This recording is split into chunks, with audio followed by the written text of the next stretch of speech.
Hi, this is Aaron with Zolotech. Welcome back for part 2 of our comparison of the Pre and the HTC Hero. I wanted to continue by showing you how well different features work in photos and that sort of thing. I don't know what specific questions you might have, but like I said, this one my wife uses. I've been using the Pre for a week and a half. App-wise, we'll go there next. Next, like I said before, the Android phone has roughly 8,000 to 10,000 apps. Obviously, it's not compared to the almost 100,000 apps that the iPhone has. But out of those apps, there are only so many good ones, and there's quite a few interesting ones on the Hero. So let's go ahead and take a look at the marketplace. If we go, let's see where my wife actually put it. There we go. It's the market. Okay, so here's the applications games search. Now I have to say, from what my wife has told me in using this for a week and a half, even though it is a fairly complex phone, she's pretty good at that sort of thing, and she likes it a lot. She said she doesn't want to go away from a smartphone at this point. Now, up here we have some featured apps. This is the App Store. They have improved it on the newer version of Android, but that's not available on the Hero yet, although they're working on it. So you have games and applications, and you can see the marketplace is quite large. If I hit search, you could search for what you're looking for, such as Facebook, that sort of thing. That's the App Store on here, although there is no preview. I didn't show you that. There is no preview, so say we go to Finance.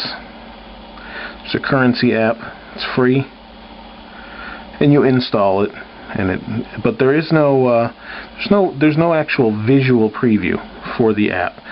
There's a bunch of different information, of what it is and what people think of it, but there is no visualization to show you what it's all about. On the Pre, the App Store, like I said, is fairly small, and we can go to that over here. Now each of these, because they're Sprint phones, they both come with Sprint TV, Sprint Navigation. They both have YouTube on them. They both have full web browsers. This does have Flash, like I mentioned before. Text messaging works just as well on either phone, although it does take a little bit longer on the Pre, and it's loading the App Store. It's taking a while. But we can multitask on the Pre, and you can multitask on the Hero as well, but it just works a little bit differently. So for some reason the App Store is taking a while to load, and it is in beta. I don't know if you can see that there. But as far as messages go, we'll go into text messages while we're waiting for that, because it's the multitasking. We can do that. And let's see if we go into here. Now the problem with this is we can go into different conversations. To get to another one, we can swipe back, but we have to go back and forth in order to get to different conversations, and unfortunately that's kind of a pain, because it would be nice to have multiple conversations open at once in these little card view. And if you know anything about the Pre, you would know about the cards. We're going to recent apps, and like I said, there's not very many apps. You can scroll down through them, and they do give a description and a visualization. This is Get Me Vino for wine. I do not have it installed, but here we go. Download for free. We can scroll down, read about it, go to the developer home, and we can tap on it to take a look at it. Real similar to the iPhone that way. We can scroll through the pictures. Now the phone does get sluggish at times. The Pre gets sluggish. I'm not sure why. Sometimes it bogs down, especially if you have a lot of cards open, but it does bog down for no reason, it seems, at times. The slider build quality, I did not compare before, but I thought we'd do that too. Build quality is pretty good. It does wobble a little bit, but it does have a moving piece here.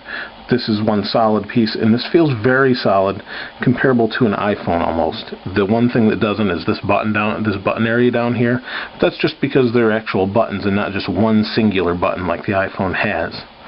The pre-build quality, like I said, is okay. There's been some complaints of the Oreo effect of this moving too much.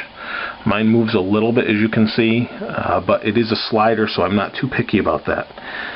There are some that will be more picky than I am about it. And as you can see, before we started this, the battery was not red. We're at 9% battery right now. On the Hero, the build quality is very solid. The back cut does come off. They both have removable batteries. One of the greatest things is these phones both use USB. This uses mini USB.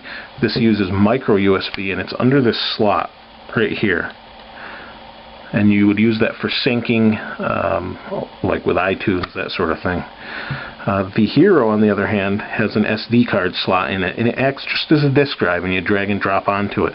You can do that with the Pre as well if you prefer that, but it will sync with iTunes, and it's a kind of a battle back and forth if you've been following that.